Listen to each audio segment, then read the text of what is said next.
Hi there. I'm Cindy Linden, and this is the Cookalong podcast. I had something interesting happen last night when I was making dinner, and I'm about to replicate that. Yes, it's kind of an experiment. It worked incredibly well last night, but let's see if I can duplicate it. What happened was this. I cooked an enormous steak. It was about 3 inches thick. It was a ribeye, which means you slow roast it in a really low oven until it reaches 125 degrees, and then you take it out of the oven and you sear it in a really hot pan with a little canola oil and some flavorings. Well, I have one person in my family who doesn't care for steak, so I usually make them a chicken breast. Well, after the steak has been seared on all sides really quickly, you set it on a plate and let it rest for 10 minutes. That's the rule of steak. And I thought, well, while it's doing that, I will throw the chicken breast in the same pan and cook it up. And something miraculous happened. I've never seen anything like this. The chicken breast cooked in the pan in which I had seared the steak was like butter. It was so tender that you could easily cut through it with the side of a fork. And the person who ate it was round-eyed and repeatedly said, "It's like butter in your mouth. It just melts." That, I think, is worth replicating, especially when you know that the chicken breast that I used was a boneless, skinless, frozen chicken breast, which with master chefs is really notorious for being flavorless and dry. I'm really pretty excited about this because if it works, it's a technique I haven't seen anywhere else that could kind of revolutionize the way some of us cook chicken. I'm going to start by talking about the ingredients because there are some, and the equipment because there is some, and I am not sure that these things can be substituted. I'm kind of guesstimating on the amounts because, like I said, what I initially put this stuff in the pan for was a 3-pound steak, and we're now just talking about 1 chicken breast. So here are my estimates on what I'm going to experiment with here today. For each chicken breast you want to cook, a half tablespoon of canola oil, a teaspoon of butter, some salt, some pepper. I'm using fresh ground of both, the sea salt and the black pepper, a sprinkle of each, and some sweet paprika, a half a sprig of fresh rosemary, a whole sprig, a stem of thyme, and 1 clove of garlic, and of course the chicken breast. I'm using Kirkland chicken breasts. They come frozen but individually wrapped, which makes them easier to defrost. I'll talk about that in a minute. And they're all different sizes. There are some that are pretty small, but most of them are humongous. The one I'm using today, just for reference, is about 8 ounces. They go up to 13 ounces. And I suspect that this technique will still work, but it will take a little longer. Let's talk about equipment. I'm pretty sure it's going to require a cast iron pan. I haven't tried it in stainless steel, and I will soon, but I wanted to get this information out. I was kind of, like I said, excited about it. And I think cast iron has a property of retaining heat for a longer stretch of time that is going to work better for the chicken breast. Also, a small caveat here. I have a glass top electric stove, which means that the stove itself also retains heat. So the combination of retained heat could be what makes it work. I don't have a gas stove to experiment on. I would love so much to have somebody who has a regular electric stove try this, and somebody who has a gas stove try this, and reach out to me and let me know what happened. Because if it only works on glass top, it's a lot less useful than I was hoping it would be. In addition to the cast iron pan, you need a lid for it, something that'll cover it completely and not let the steam escape, and a fork, something big enough that you can turn that thing over. I suppose tongs would also work. The only do-ahead, besides if you have a garden, snipping your herbs ahead of time, is to be sure your chicken is defrosted. which I do by putting in a bowl of sort of tepid water. Because it's wrapped in plastic, it's sealed, so I can put it in this tepid water until it is defrosted. That's a good way to do this if you have that kind of a chicken breast. I have been known to defrost chicken breasts in the microwave oven, but because they're skinny at one end and thick on the other end, it tends to cook the skinny end before the thicker end is even defrosted. And that's not a good way to cook that chicken, because those bites that cooked in the microwave are going to be really tough. However you do it, the chicken does need to be completely defrosted. No hard spots that are still frozen. And actually, one more do-ahead. For that 1 clove of garlic per chicken breast, go ahead and break it out of the head. I hope you're using fresh garlic, because that's what you really need here, fresh garlic.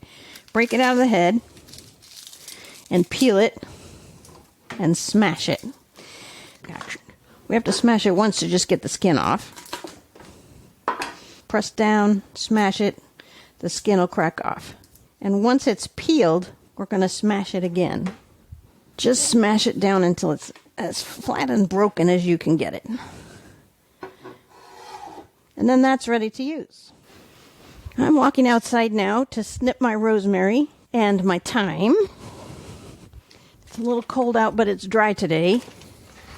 Out in my front yard by my driveway, I have the rosemary. And these stalks are really huge. I mean, when last night I was doing it with the steak, it said a sprig of rosemary. Well, to me, that's one stem, and these stems are about 14 inches tall. So I just snipped off about 5 inches. And at this point, per chicken breast, I'm only cooking one today.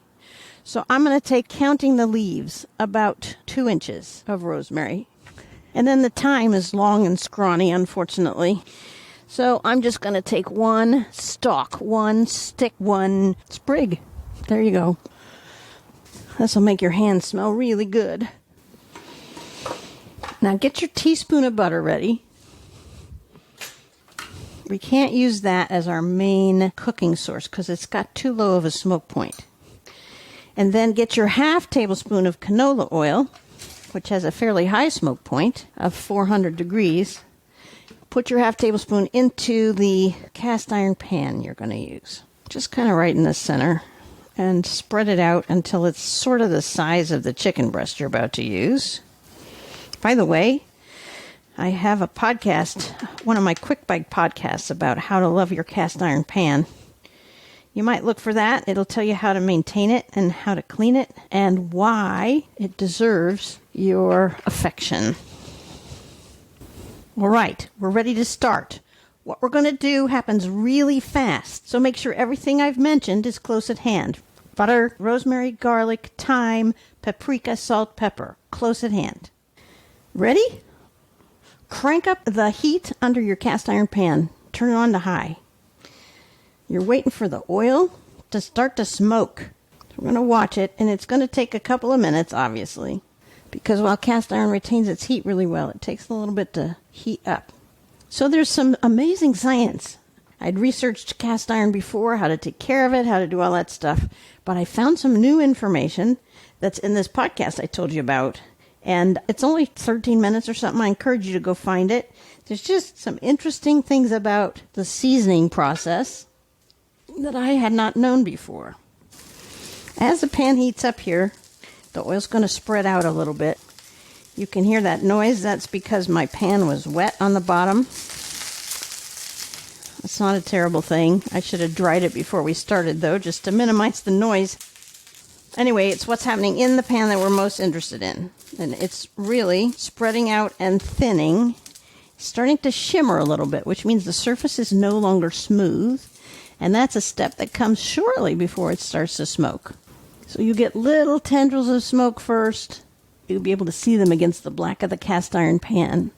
Wait till you get a little more than a few.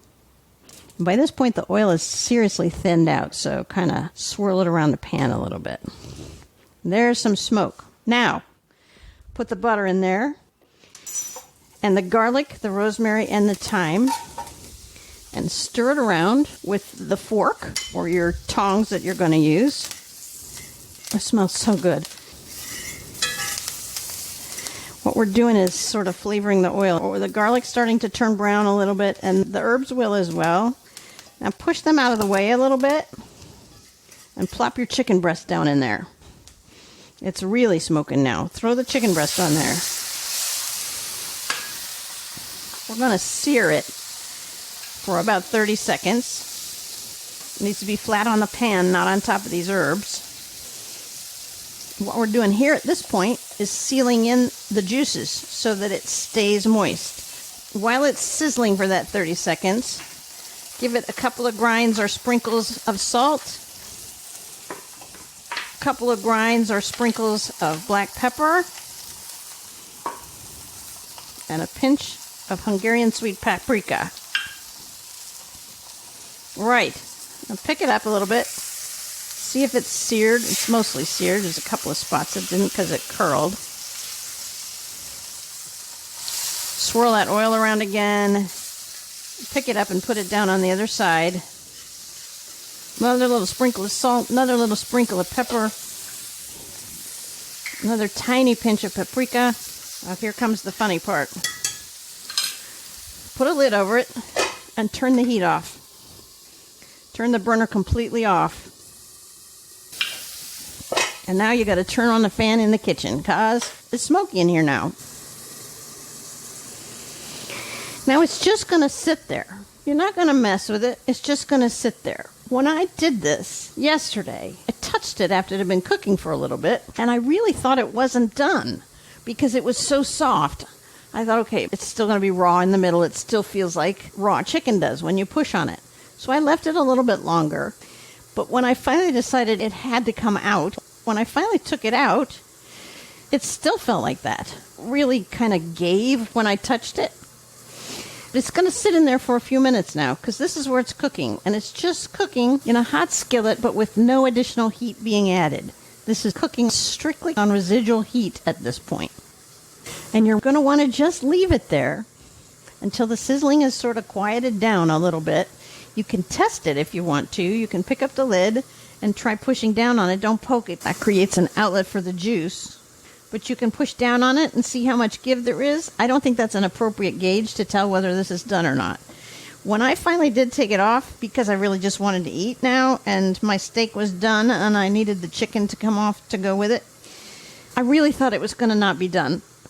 I really thought I was going to have to microwave it or turn the heat back on or something. So I finally just cut a little slot in it to see if it was still pink, and it wasn't. But there was so much juice. It was amazing. After a couple of minutes, you'll see the smoke starting to dissipate, because at least for me, it's still coming around the edges of the pan. And I don't know if it's steam or smoke. Actually, I think it's steam, and it's lessening over time. It's been about 3 minutes or so now, and I'm going to pick up the lid and look at it. And push down on it. See, oh my gosh, it's just so, it's really behaves like uncooked chicken, which worries me. Oh, the other side is gorgeous. I just want to be sure it wasn't burning. So I'm going to put the lid back on. I'm going to give it another 2 minutes, and then we'll pull it off and see. So I'm going away for 2 minutes.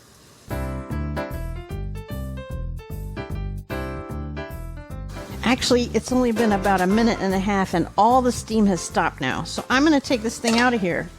Now, there's some juice that's cooked coming out of the top.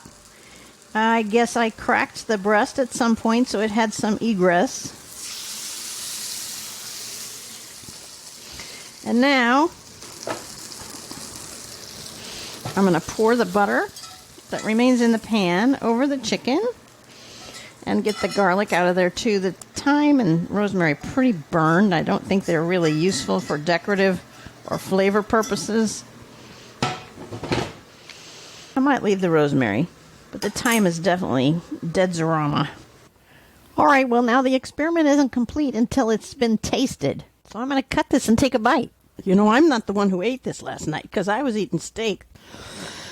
So this is my first taste of this chicken breast cooked this way.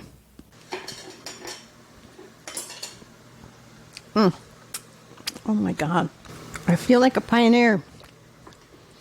And the little pieces of crusty garlic. Oh my God. I thought I was saving this. Honestly, I was going to put it away and make sandwiches out of it. I don't think it's going to make it that far.